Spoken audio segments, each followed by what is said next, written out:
Hello everyone, this is William with Allegory Gallery Interviews, and today I'm here with Greg Ogden of Green Girl Studios. So welcome to the show, Greg. Thanks.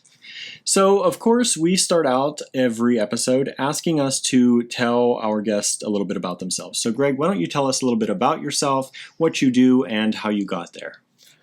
Well, I'd say my whole life I've been the kind of person who has realized that I communicate my ideas and feelings with people much better through art than I do by talking to them, I guess. And our listeners, I'm sure, can relate to that a little bit.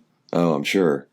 And so I started as a young kid with poetry and drawing and music, and I ended up going to art school in Columbus, Ohio, where I ultimately studied special effects and makeup and three-dimensional lab and stuff like that. Okay.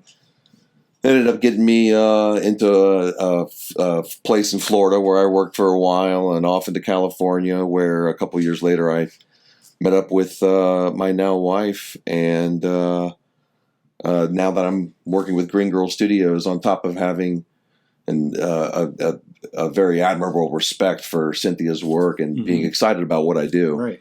I also find it's the perfect place for me to be, to have the opportunity to pursue all of my other interests that otherwise would not support my life and provide me with the most amazing situation I find myself in right now. Yeah. I'd say that best describes me as a person. Okay, great. Well, Greg, I know a lot of our people, like you said, know you from Green Girl Studios, but we also know that you do a lot more. And so why don't you tell us a little bit about your current projects and past projects?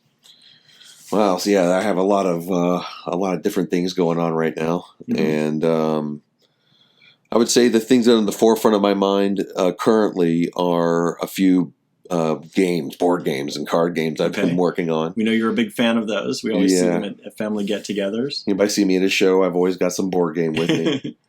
But I've got a card game I'm working on, and 2 or 3 other board games, and that takes up a lot of my time because not only designing the game and writing all the instructions out, but then kind of going back to my roots and creating all of the art for it. Okay. But that's the most time-consuming for me because the games themselves and the rules come more naturally, and the art is like I expect so much from myself. It's hard for me to sit down and create what I know. Right. Yeah. I have this feeling of what it needs to be, and it takes a lot of effort to get it to that point. Yeah. And then I've got a lot of musical projects I'm working on with my friends and stuff. And well, we know one little musical project that maybe you heard at the beginning of this episode. Yeah, we're pretty happy with that. Thanks for that. Yeah. Then now I'm working on a novel. Finally, my great American novel. That will probably take me a couple of years to finish with everything else that's going on. Well, we know you started with one book already, right? Yep, Franklin Frog and the Fallen Tree, and I'm working on the second part of that. So, very numerous. I sometimes want to kick myself because I can't stay focused on one thing. I'll be almost done with something, and then all of a sudden something else pops in my mind. I throw everything else away, and I have that. Now I have you have to get those 8 to 10 projects, and none of them are before you finished, forget them. So. I know I have a big problem finishing projects myself. So it's so hard when you're constantly thinking of new things and stuff. Some of them might be terrible, but you still have to get them down because they might turn into something great later. Right. Or at least get it out of your head, even if it is bad. Just get it on paper. That's exactly it. Yeah. So we know, okay, so you're doing a lot of things. You're doing music, you're doing board games, books. So let's talk about what got you to this place. So who are some of your biggest inspirations in these categories, and how did they, if in any way, push you toward doing these things? Well, as far as the novel, which has the most emotional investment for me right now of all the projects I'm working on, I would say Kurt Vonnegut and some other writers of philosophy, more like scientists who maybe nobody would even heard the names of. I can't even remember a lot of them right now.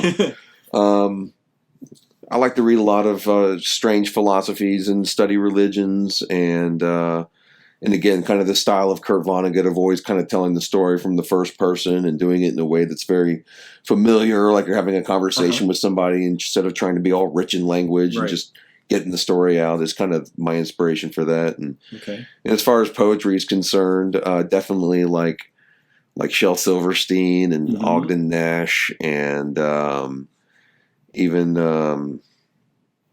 I have this book in there that's got like 100 famous poems, and I can't remember all the people in there, but Edward Sill wrote a poem called I can't remember the name, but if you look up the name Edward Sill, you'll see one of my favorite poems of all time that I really think as a child really got me into poetry almost more than anything. Oh, really? But and then musically, I'm just really into instrumental stuff. I don't write anything with lyrics or vocals. Okay. It's always I think some people would call it sonic storytelling, where you're just using music to kind of tell a story that the listener writes for themselves as they hear that music to kind of relate it to something in their life, So that's, and is that what you mostly listen to as well? Yes. As well as make? Okay. Yes. I mean, I'm big, like I love all the classic rock and Pink Floyd and all that stuff. And I like, definitely lots of instrumental stuff like Mogwai and Russian circles and stuff like that. But I would say that, my biggest inspiration, my biggest inspiration musically is just a really a wide variety of just pretty much, I love just anything instrumental. Run anything through a karaoke machine, that sounds great. So. Okay. That's great. We're considering some of this, what you're doing. It is work, and you have Green Girl work and you have your own work. Outside of this, I know you get so much enjoyment from doing this, but outside of this, what do you do and what do you enjoy doing? Like relaxation time? Relaxation, yeah. Well, if you get much. Man, that's hard to say, because I would say it all kind of plays in together with when I sit down to relax, when I can like just sit back with a cup of tea or a beer at night and put my feet up. I generally want to like think about a game that I'm working on or something, or finally relax and put my feet up and play the keyboard or something like that. I love spending time with my kids. We're never really turned off completely. Yeah. I love spending time with my kids. We like reading books and playing video games and watching funny cartoons and stuff together. And other than that, many game nights, almost 3 or 4 nights a week. I've got friends inviting me out to a board game night, and on Sunday we've got D&D, and so I spend a lot of time doing that. And I've got a friend who's really into football. And, so those are some ways you still get away from what you're working on, but it's still your thing. It is. Yeah, I've always been. I love the idea of travel, but have never really quite been able to afford the luxury of it.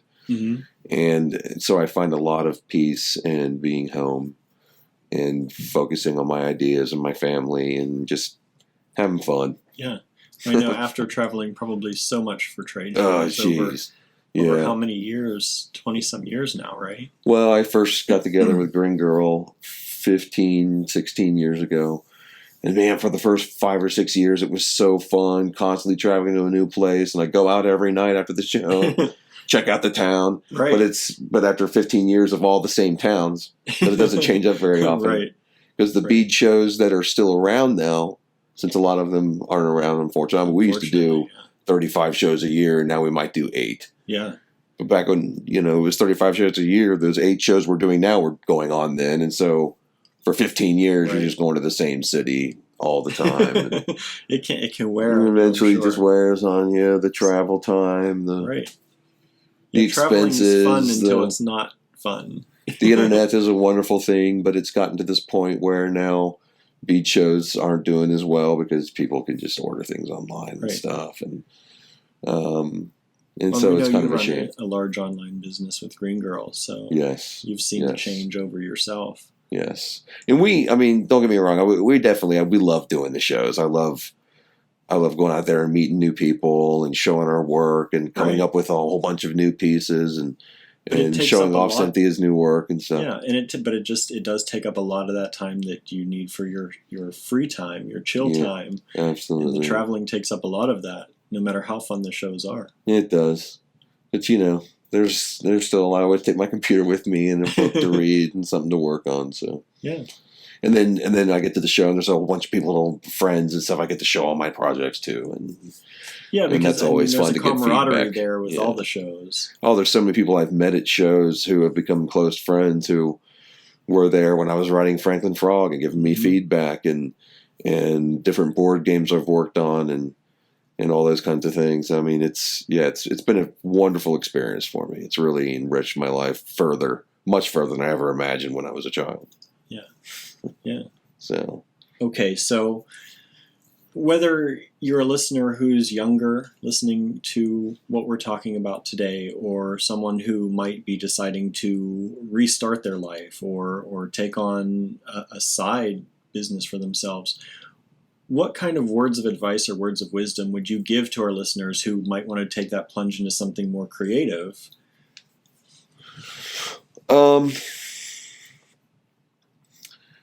I guess I would say, and I think Bob Ross said it too, is that talent is not something that you're born with. It's not a natural God-given talent, and I know a lot of people would disagree with me on that. I believe that talent is a skill because you can do anything you love. And no matter how terrible you are at something when you first start, you will get better at it, and whether you get better at it from somebody else's perspective or from your own perspective, you're not doing it for anybody else. You're doing it for you. And you have to pursue these things that people will tell you, like, you're no good at this. Somebody very important to me throughout my whole childhood and my whole life would always just blandly, just straightforward tell me, you're not good at this. You should stop doing this type of art.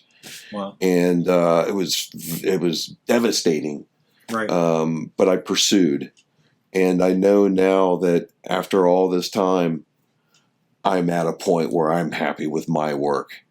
And I know it makes some other people happy. You'll never make everybody happy. No. But I've met enough people who have seen my work or read my books or my book or seen my art or played my games that a lot of people like it. Some people don't. Right. And it doesn't matter because I do it for myself and I do what the level I feel it could go to. I have an imagining of this end product, and until I get it to where I think it needs to be, I'll never be happy.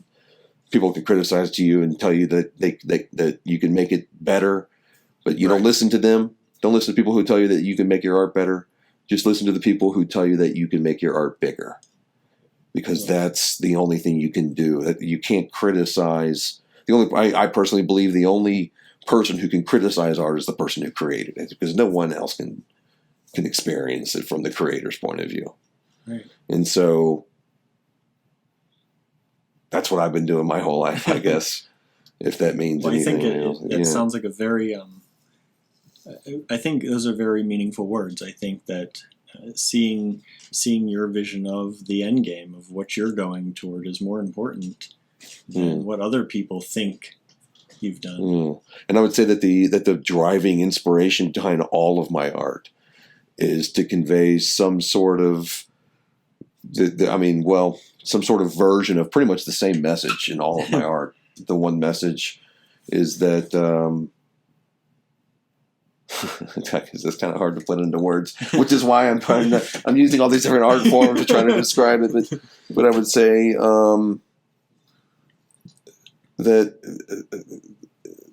you are essentially the god of your own existence, and that everybody is a manifestation of the God they believe in, because they live the life they justify by whatever religion or non-religion they believe. Right. And so every person's a representation of that, and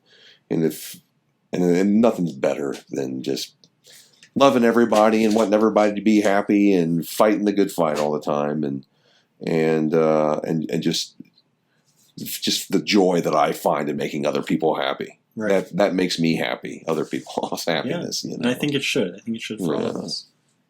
Yeah. So, well, and with that, we will say thank you very much for joining us, Greg. Thank you.